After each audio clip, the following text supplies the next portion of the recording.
My latest project, Astro 20, 3 years in the making.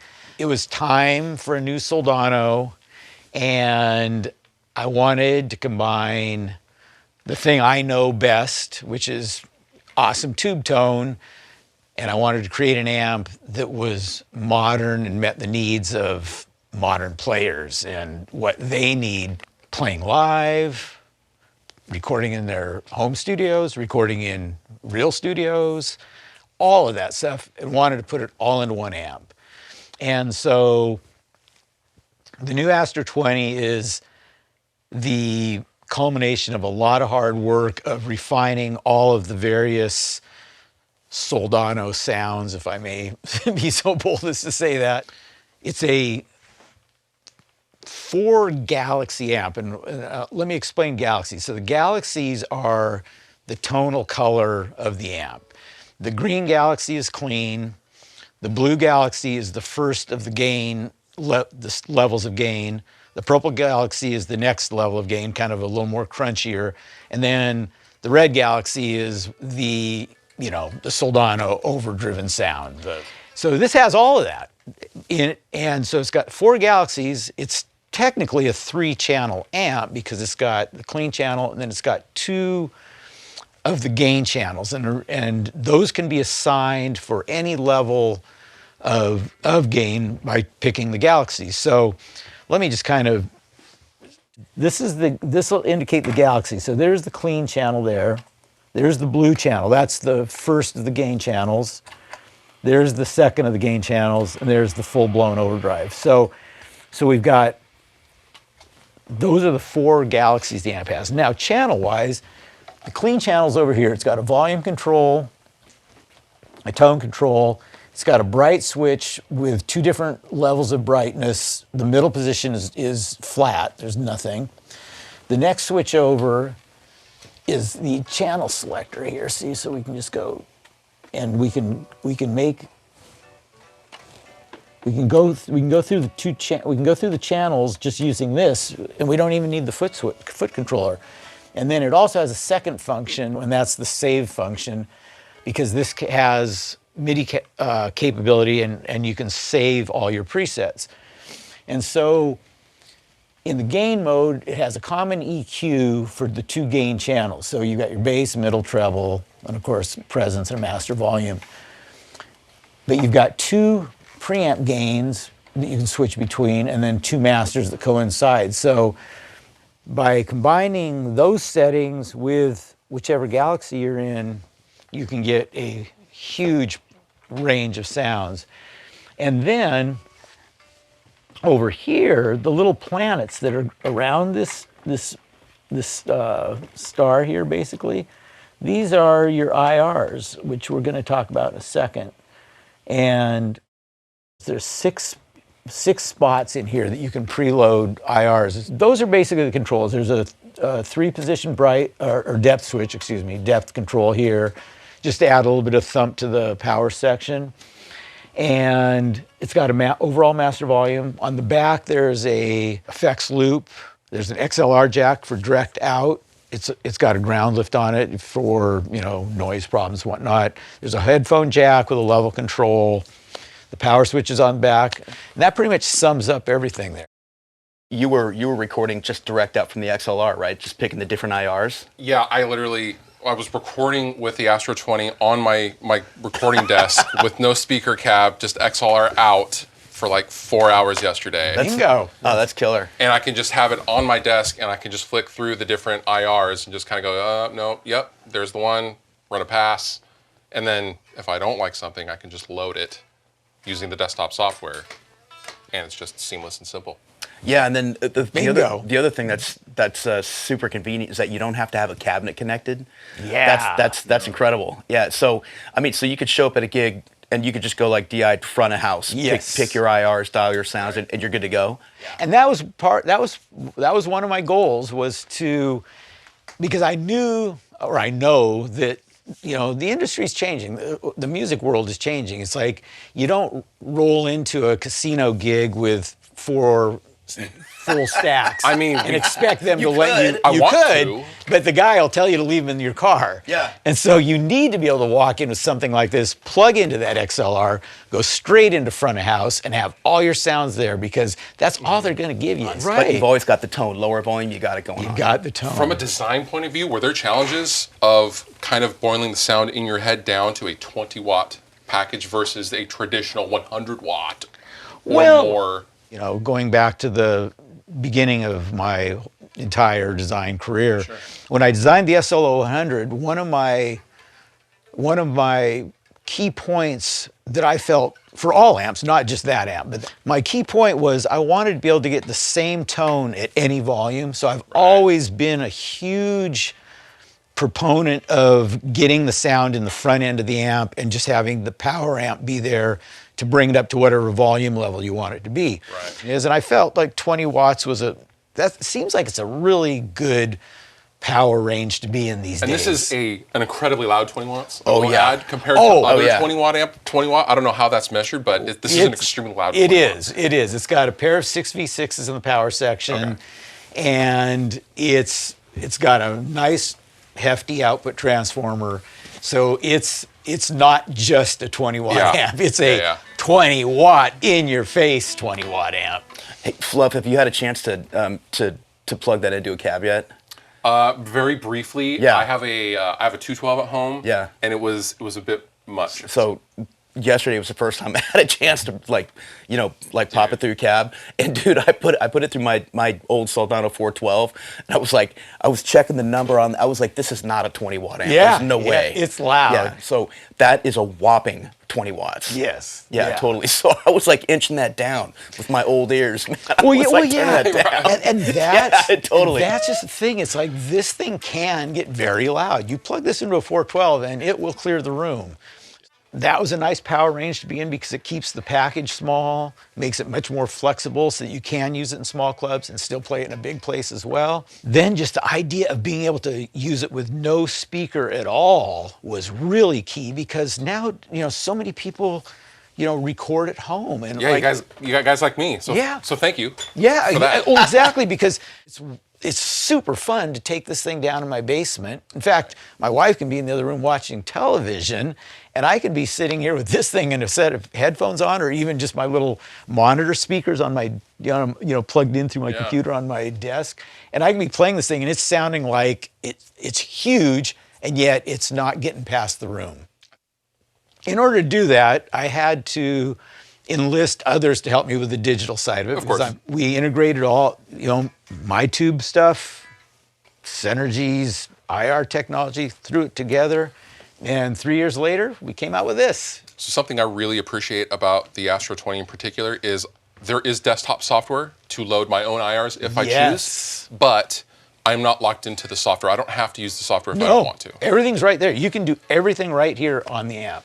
With regards to the IRs, if you only need the desktop if you want to load new IRs, but these come stock with some fantastic IRs that are really incredible. I didn't feel like I needed anything as far as clean, crunch, or high gain. They weren't fizzy, they weren't muddy. They were really right in the center tonally, which I appreciate. Perfect. Yeah, well, we tried to offer a nice variety in there, all the way from a 112 cabinet up to a couple of various 412s and whatnot. So enough talking about this. So let's hear what it sounds like. Let's start with some clean sounds. Everybody knows Mike for the high gain thing, the SLO thing. But as I got to know Mike over the years, I was always kind of living on the clean side of stuff for a lot of the stuff that I was doing. But the first thing, like when I put the amp on the cab last night, when I was checking it out, I was like, I'm starting with clean. What do we got? And I was absolutely blown away. So like the thing that, the thing that I always listen for is, is it spanky? Is it tight? It's got a tight response. Yes. And just the feeling of it, the dynamics of it, just the natural, compression on the front end side. The thwack of it. It's there. I wanted to call Mike last night at like midnight, be like, dude. Yeah. The thing that I thought was killer, as I was going through the channels was this amp, all right, 20 watts or whatever, but it's tone first. Everything about the amp is tone first. As an amp, it's a great amp. Absolutely, yeah.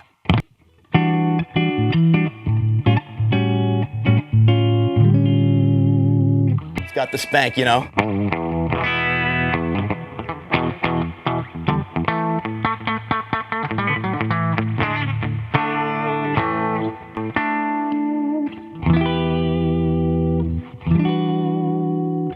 It's super smooth, yeah. I mean, so for the cleans, it's all there.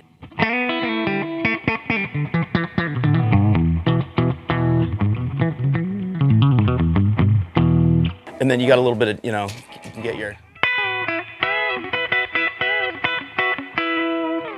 Yeah. So it's like, you know, that's the thing. I mean, for decades, I've just been like, he's got the high gain down, but you got to check out the cleans because he nails it. Right.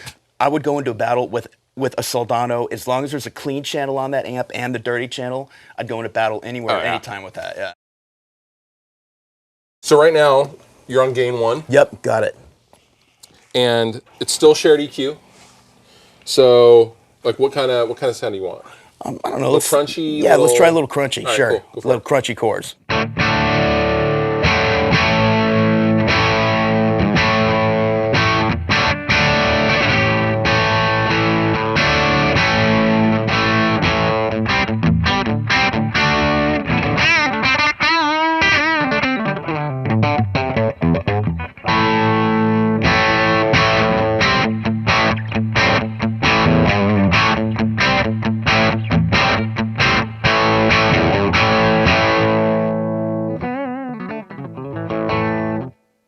That's like a hallmark of like the Soldano thing too, totally.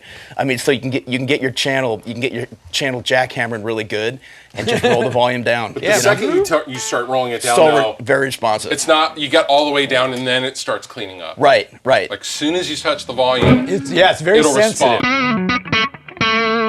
Yeah, so that's neck, right?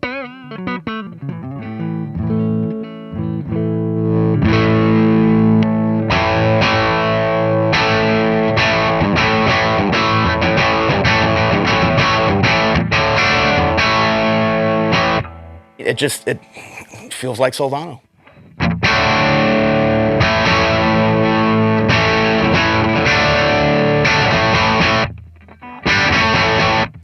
Sounds great. Yeah, just classic. That's so that's a all big right, sound. so that's all right. So that's gain 1, Fluff. Yes. That's gain 1 on Yes. On the blue channel. And Yeah. so within this, I like to refer to them as slots. Slots. Yeah. So within each That's a good slot, way to do it. Yeah. Yeah. That's a good way to call it. So within each slot, we can go the various and exploit the various galaxy. The galaxy. That's the beauty of this amp. If you're not even a high gain guy at all or gal, and all you want is like a bunch of really cool crunchy things, because of the programmability of the galaxies, you can have it so that you've got basically four different levels of that. You could switch between the two channels for different gain and master settings, and then you could have two additional ones that have different IRs on them. And so you could just live in the blue galaxy through your entire session with the amp and not even worry about those other ones. So you're saying, and I think I remember Fluff talking about this earlier. You're saying that like you can go across the board like just clean and crunchy, and you could just dial those on the two gain slots can be whatever modes you want them to be. Exactly. So, oh wow. So you can have gain slot, and I like calling them slots. That's a great reference. So slot 1 could be blue, slot 2 could be purple, or you could have blue and red, or you could have two reds. Right. And so it's really cool because if you're like a full-blown metal shredder and you just want to have two of the red channel, one for your rhythm kind of thing, and then one with a little bit more master volume cranked on it for a little more boost for leads, you just program your two reds and away just you go. save it to the slot and you're done. Exactly. Right. Save it to the slot and you're done. So in this particular instance, how we're using it is we have basically each mode assigned to an individual foot switch, so you can easily select. Yeah. Got it. But got it. Any of these tones can be in any place on the amp. Yeah. Okay. And with a MIDI controller, sky's the limit, because then that's right. Then you've got, you could have one channel of your MIDI controller could be oh, I'm going to do all of this stuff, and it's all in the blue, So right? actually, I didn't even think about that. So like on a modern setup, Yeah. if you were to put this in a rack Right. and go tour with it, Yeah. you could send a MIDI control message from your laptop to automatically switch the patches Right. per song part if you Yes, wanted to, right. as if this was a fully digital model or whatever. Like you could use this amp to switch all your tones Yes. automatic without even touching the foot controller if you wanted to. Wow. Right. Wow. Right. Yeah. And so if you're doing, I mean, if you're doing like a top 40 gig, you could have Well, that's all exactly your, what I was thinking, you could have right? all your stuff right in there. And it's just sync to the click track. Exactly. If you have your own click track and you Right. just time the change. Right. And this can do that. Yes. Right. So it has that capability, which is super It's very versatile versatile, right? for people like me. Yeah. And then, but if you don't even know what MIDI is and you don't even know what a MIDI controller is, you can still use the amp and get all that because all of it's right here on the front panel. At its base, it's an amp. It's just It's an amp. It's an amp. At the end of the day, right? it's an amp. Totally. Yeah, totally. Yeah. I mean, the amount of flexibility, I mean, like that Right. is incredibly, and the fact, I know I'm harping on it, but I mean, I'm just coming from the world where like, you got to plug it into the cab. The That's fact that you can right. roll and do it without the cab. Does it make my pants ruffle Yeah, if I that's turn it right. up? Yeah, that's If it right. does, great. Anything with the Soldano name on it's gonna be, it's gonna gonna get your be pants cab. flapping in the Yeah. wind They're there. gonna If you're standing by that cab, yeah. Yeah. That's it. I mean, that's the sound. Okay, all right. So what if I step on the Yeah, third now one you're here? This is going to go up one more One level. more gain Okay, level. got it. This And will be are- the Purple Galaxy. Okay, Purple Galaxy. Now, are we still on gain 1 for Purple Galaxy? Let's find out what yes. we programmed that at. Yeah.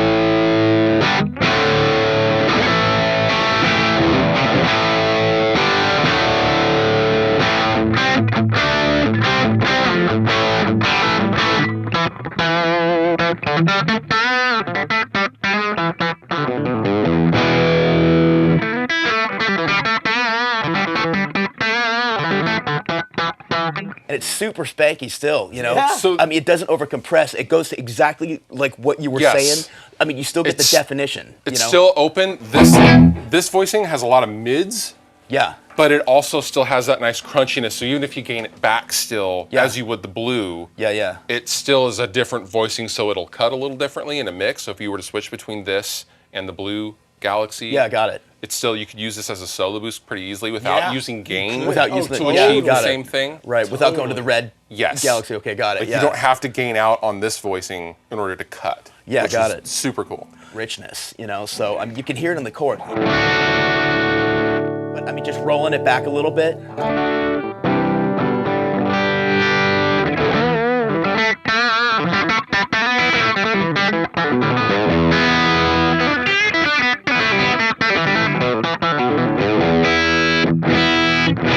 And it's great for finger good. picking stuff in there. I feel like I can pick Yeah. right in.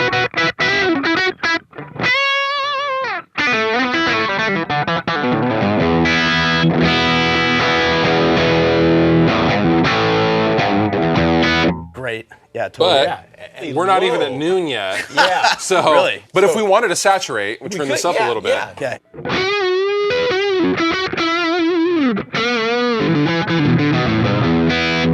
All right, so that kind of clarity with the neck pickup. You Yeah, know, I mean, right? not muddy, It's not a muddy. bell. It's Yeah. There you go. Yeah. And you know, also too. All right, so I've got volume all the way up, right? And just if you lighten the dynamic, the attack.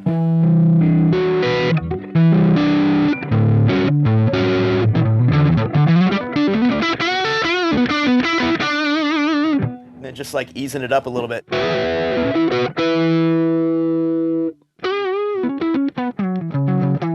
All right, so that's on the Purple Galaxy. Yeah. All we did was roll the volume down. that's all. Throughout this whole thing, we have barely even had to touch the tone control. So we're using the channels to change our tone. Yeah, Yeah, exactly. balance, Yeah, totally. exactly. Yeah, Yeah, We're yeah, not right. having to have this huge shift. Yeah, the tone, we haven't really touched the EQ at all. Okay, so interesting point. So, you know, just coming from the vintage amp world and old school Soldanos, you know, one thing is like, you know, when you're channel switching, you know, a lot of times you're worried about how much low end. Huge shift. Exactly. Right? Yeah. Right. You know, it's like going from like pedal to pedal or whatever. Right. You got to go through and make sure that one's not too woofy or muddy. No. I haven't felt one time, you know, I mean, so if this is bridge flat out to neck, roll back a little. Right? That's great. You hit it with a lighter touch. It's And then so if you sensitive. lean on it.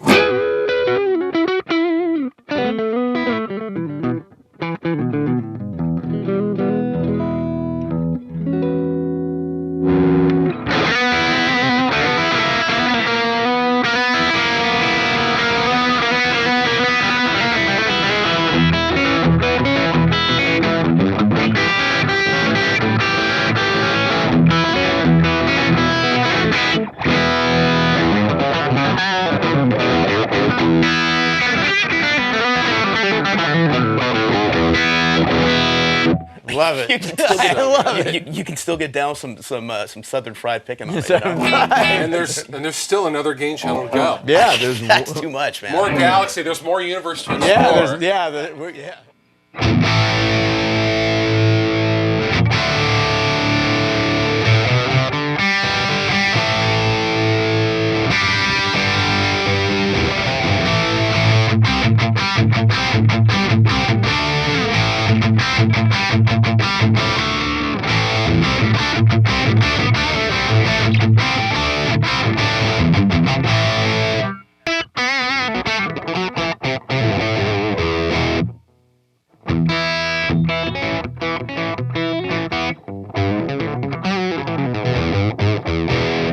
Incredibly responsive. I mean, Yeah. But it's like, I would expect nothing less from Soldano, but you guys completely knocked it out of the park with the responsiveness that I'm used to. You know, I mean, we've got a bunch of Soldanos at the house, and I don't know if I'm you know, at the studio, if I should be mentioning any amps or whatever like that. But you know, a lot of times, I mean, just to get like start with a basic rhythm track for, you know, for like a rock song, a rock track. Yeah.